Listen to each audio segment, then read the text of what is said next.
بسم الله الرحمن الرحيم.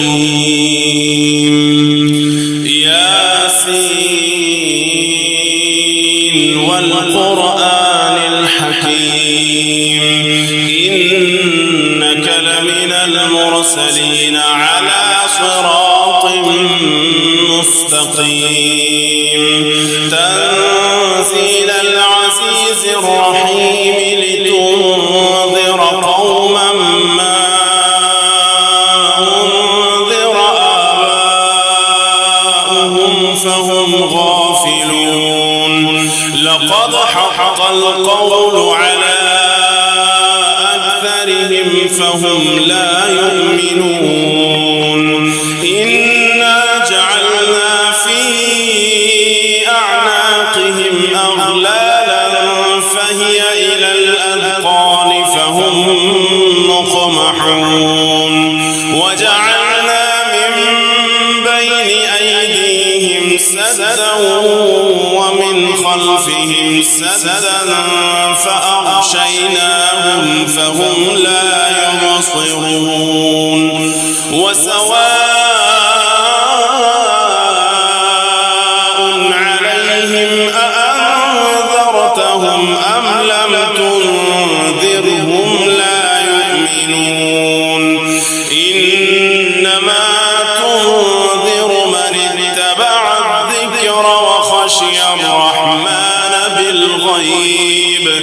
فبشره بمغفرة وأجر كريم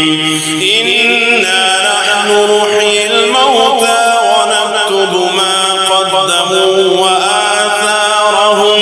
وكل شيء أحصيناه في إمام مبين واضرب لهم مثلا أصحاب القرية إذ جاءها المرسلون إذ أرسلنا إليهم اثنين فكذبوهما فعززنا بثالث فقالوا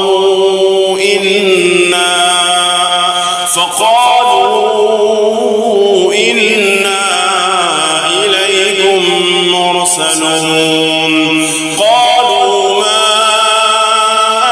أنتم إلا بشر مثلنا وما أنزل الرحمن من شيء إن أنتم إلا تكذبون قالوا ربنا يعلم إنا إليكم لمرسلون وما علينا إلا البلاغ المبين قالوا إنا تطيرنا بكم لئن لم تنتهوا لنرجمنكم وليمسنكم منا عذاب أليم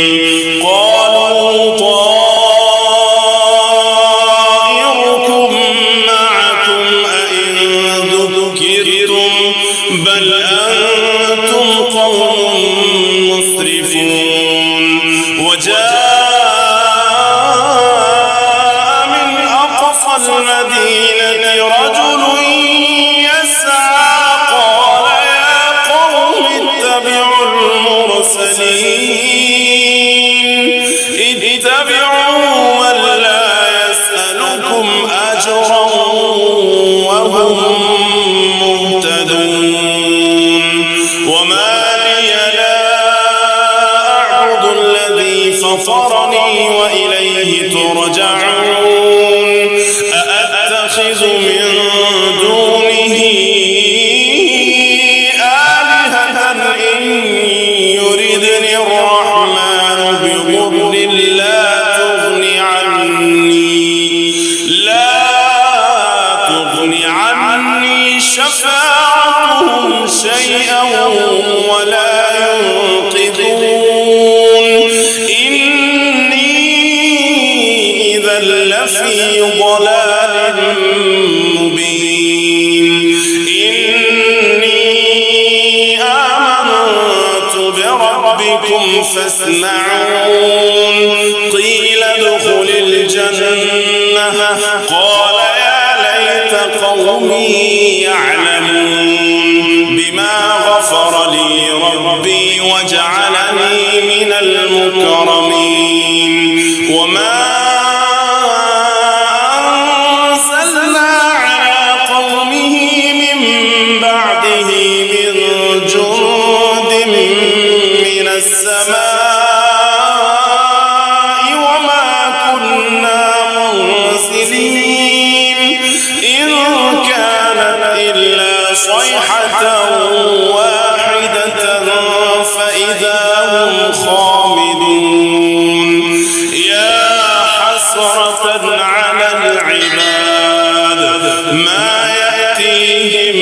من رسول إلا كانوا به يستهزئون ألم يروا كم أهلكنا قبلهم من القرون أنهم إليهم لا يرجعون وإن كل لما جميع لدينا محضرون وآية لهم الأرض الميتة أحييناها وأخرجنا منها حبا فمنه يأكلون وجعلنا فيها جنات من نخيل وأعناب وفجرنا فيها من العيون ليأكلوا من ثمره وما عملته أيديهم أفلا يشكرون سبحان الذي خلق الأزواج كلها مما تنبت الأرض ومن أنفسهم ومما لا يعلمون وآية لهم الليل نسلخ منه النهار فإذا هم مظلمون والشمس تجري لمستقر لها ذلك تقدير العزيز العليم والقمر قدرناه منازل حتى عاد كالعرجون القديم لا الشمس ينبغي لها أن تدرك القمر ولا الليل سابق النهار وكل في فلك يسبحون وآية لهم أنا حملنا ذريتهم في الفلك المشحون وخلقنا لهم